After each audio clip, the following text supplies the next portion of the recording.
Hey everybody, it's Casey Williams. So last week I'm getting ready for Thanksgiving, and I'm looking through the list of vehicles I'm getting ready to review to see what's coming next. And I'm looking for a nice luxury crossover to take my family to Thanksgiving dinner with my parents, to run some books down to the bookstore to donate, and just have a nice vehicle for the week. And then I get to the vehicle and I see what it is, and I'm like, oh boy. Turns out it's the 2023 Ford F-150 Raptor R Edition. But you know what? It turned out to be a very nice truck for the weekend. Let's go have a look at it. The truck was just a little bit of overkill for what I really needed this past weekend, but the truck is really capable, and I like the way it looks. And when it showed up in my driveway, I thought this is about as far away from a normal F-150 as a truck could get. And then I thought about my mom looking at it sitting in her driveway all day long, just shaking her head. But I really do like the truck. I like it in the orange paint. I like the black grille with the Ford lettering across.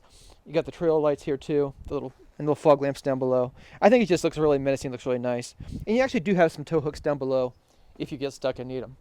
I love the hood extractor with Raptor R on it. Again, everything about it just looks mean and just tells everybody to get out of your way. On the side, it's jacked up, ready for off-roading. Those black wheels are 17-inch wheels, but they're stuck on those great big giant BF Goodwrench off-road tires. Again, it's all for function. It looks good, but it's really for function, do some serious off-roading. Of course, all the body cladding, air extractor here in the fender, all looks really nice. Aluminum step bars to get up inside of it. And this is the Super Crew. There's a lot of space in here. 4 people very comfortably, 5 people very comfortably. All of the space you need. I love the Raptor graphics here on the bed as well. Looks really cool. And on the back, you got the dual exhaust. You got the tow hooks back here. You've already got pre-wired for the trailers and the hitch.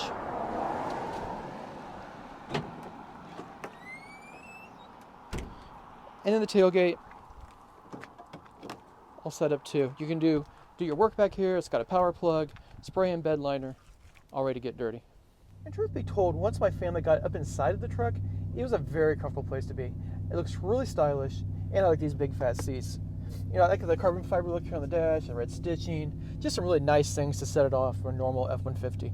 Like the red here on the steering wheel, nice thick leather wrapped steering wheel stitching, Raptor R badge here on the console. So I think all of that works really, really well. And on the comfort side of it, again, these big fat seats that are meant to hold you in for off-roading and give you some support when you're really hitting the bumps off-road end up being really nice, comfortable seats. They're heated and ventilated in the front. The rear seats are heated. Got a nice heated leather-wrapped steering wheel, and it works out really well. The touchscreen, it's a 12-inch touchscreen, and it looks really nice, and for the most part, it works.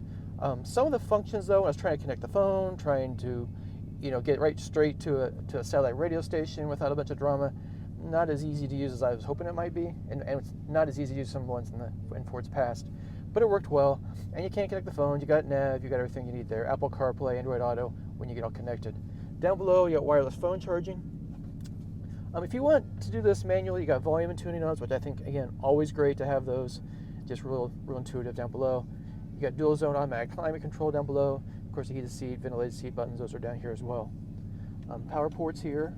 Actually got a household plug there, and then kind of the old cigarette lighter style to plug in there. Up here, Pro Trailer Back helps you guide your trailer and get hooked up to the trailer. Down below, the all-wheel drive, 4-wheel drive systems. It's got electronic locking, rear differential, so you can really lock this thing down. I mean, this is a truck that's designed for some pretty serious off-roading, and the trailer brake controller here. Some other things I really like, if you press this button here, gear selector goes down, press a button, and you can flip this over, and you got a workspace. So if you're using this truck for working, you need a place to put your laptop, again, you got a power port right here, you can plug right in and do a little bit of work here at the job site. So I think that's very nice as well. But I like the modern look of it. I wish it had a heads-up display. I think that's the one thing I really missed. And I think a truck that really has some performance leanings should have that, so you're looking out straight when you're going fast and not looking at the instrument cluster. But it is a very nice instrument cluster, nice flat screen, nice beautiful vivid colors, works well. But overall, I like the interior of the truck, and it was very comfortable for the family. So I've driven the Raptor before, and to be honest, it's really not that difficult to drive. I was kind of making some jokes about driving on city streets and taking some books to the library. It's a little bit wide, but it's really maneuverable. You got the cameras, you got the sensors, you got everything on it to keep you, to guide you when you're trying to park. It's a little bit large. I was trying to parallel park it. I did an okay job of it, but again, you got to find a spot big enough to put this long truck in. But all that worked out pretty well. The other thing I like about it is, same big fat tires. This has the semi-active Fox shocks underneath of it, So it really provides a nice ride. It's designed for off-roading and absorbing a lot of shock off-roading. But this also provides a pretty comfortable ride on the highway and even over rough city streets. I mean, again, if it can handle Baja, it can handle, a few potholes on the streets or a bridge seam out on the interstate. So I really like that, and I really like driving it. Again, comfortable seats, comfortable steering wheel, I like all that.